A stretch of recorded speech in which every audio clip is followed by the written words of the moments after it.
Start. સામસામી શરતોના પહાડી બોજ અને વિશ્વાસની કટોકટીને કારણે ખાડી યુદ્ધમાં શાંતિનું પંખી હવે બહુ દૂર ઉડી ગયું છે. ઈરાનની જીદ અને ટ્રમ્પનો અહંકાર ઘટવાને બદલે વધતા દેખાય છે. એક તરફ ચોમાસું નજીક આવતું જાય છે ને યુદ્ધ લંબાવવાની સંભાવના ફરી સળ વળી છે. પશ્ચિમ એશિયામાં વધતા ભૂરાજકીય તણાવથી ફરી એકવાર સ્પષ્ટ થઈ ગયું છે કે વૈશ્વિક કટોકટીઓ આખરે સામાન્ય લોકો અને સ્થાનિક અર્થતંત્રોના જીવન પર અસર કરે છે. તાજેતરના ઘટનાક્રમોથી હોર્મુઝ સ્ટ્રેટ અસ્થિર થઈ ગઈ છે, જે ઊર્જા પુરવઠા માટે વિશ્વની સૌથી મહત્વપૂર્ણ ધમનીઓમાંની એક છે.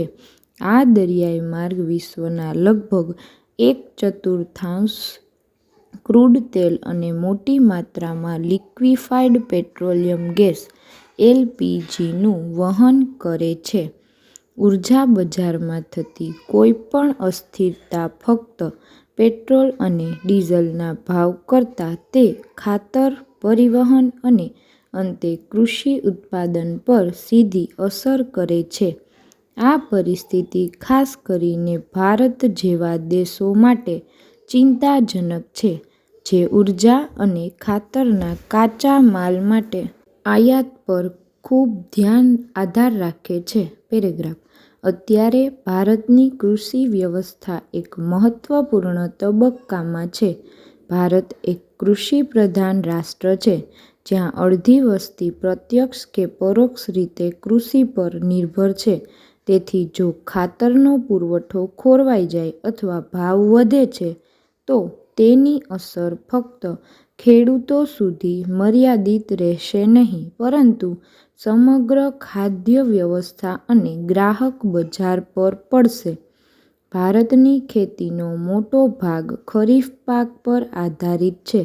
આ ઋતુમાં ડાંગર, સોયાબીન, મકાઈ, કઠોળ અને તેલીબિયાં જેવા પાકોનું વાવેતર થાય છે. ખેડૂતોને રાસાયણિક ખાતરો, ખાસ કરીને નાઇટ્રોજન, ફોસ્ફરસ અને પોટેશિયમ ધરાવતા યુરિયા અને ડીએપીની જરૂર પડે છે.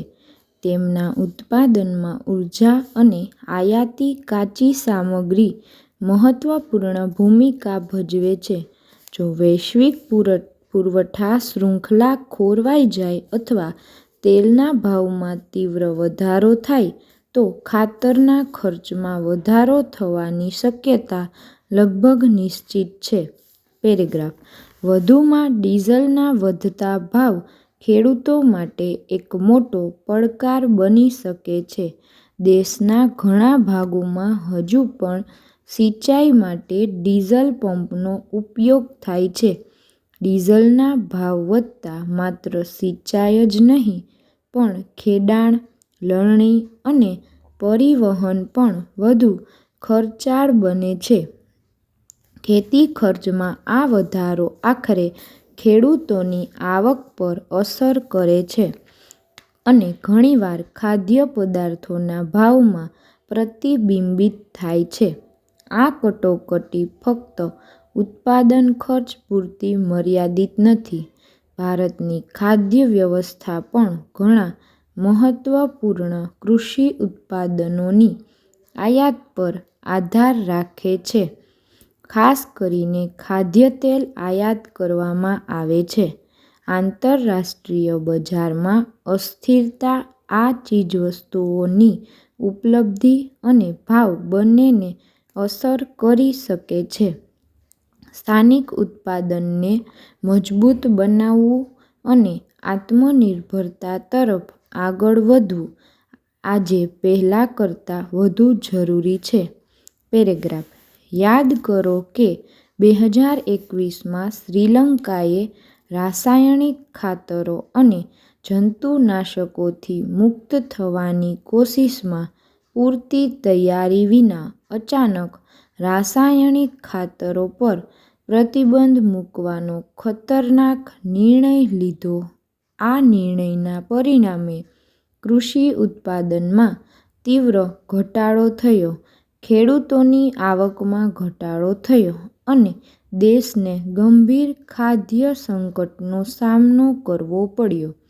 સ્પષ્ટપણે તૈયારી અને તબક્કાવાર વ્યૂહરચના વિના કોઈપણ કૃષિ પરિવર્તનનો અમલ ગંભીર જોખમો પેદા કરી શકે છે.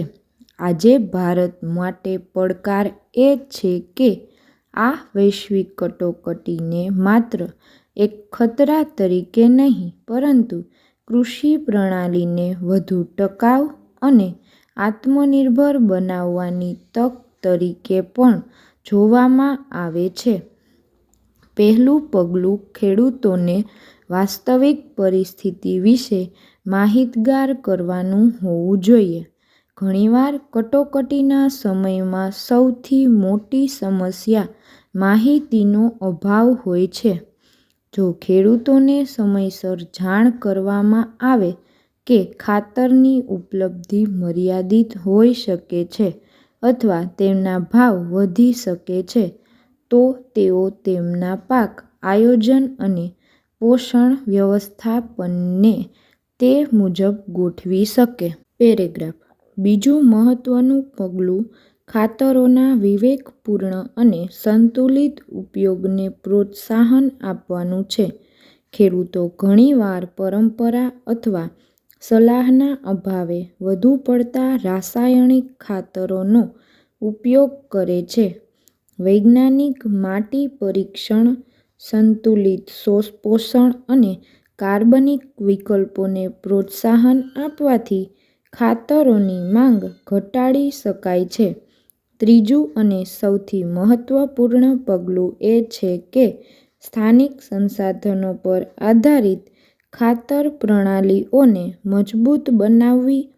છાણ, પાકના અવશેષો, લીલા ખાતર અને અન્ય કાર્બનિક સંસાધનોમાંથી બનેલા ખાતર અને કાર્બનિક ખાતરો એક તો ખેતી ખર્ચ ઘટાડે છે, ઉપરાંત જમીનના સ્વાસ્થ્યમાં પણ સુધારો કરે છે. પેરેગ્રાફ. બજેટના સત્રના નાણાકીય કામકાજને સમાપ્ત કરી 2 એપ્રિલ 2026ના રોજ સંસદના બંને ગૃહો મોકૂફ કરાયા હતા. આસામ, કેરળ તથા કેન્દ્રશાસિત પોંડુચેરીમાં 9 એપ્રિલના રોજ રાજ્ય વિધાનસભાની ચૂંટણી યોજાવાની હતી. તેને ધ્યાનમાં રાખતા ગૃહો મોકૂફ રાખવા માટેનો સમય યોગ્ય હતો કારણ કે ચૂંટણી માટે પ્રચાર કરવા સાંસદો પાસે માત્ર 1 સપ્તાહ જેટલો જ સમય બાકી રહ્યો હતો.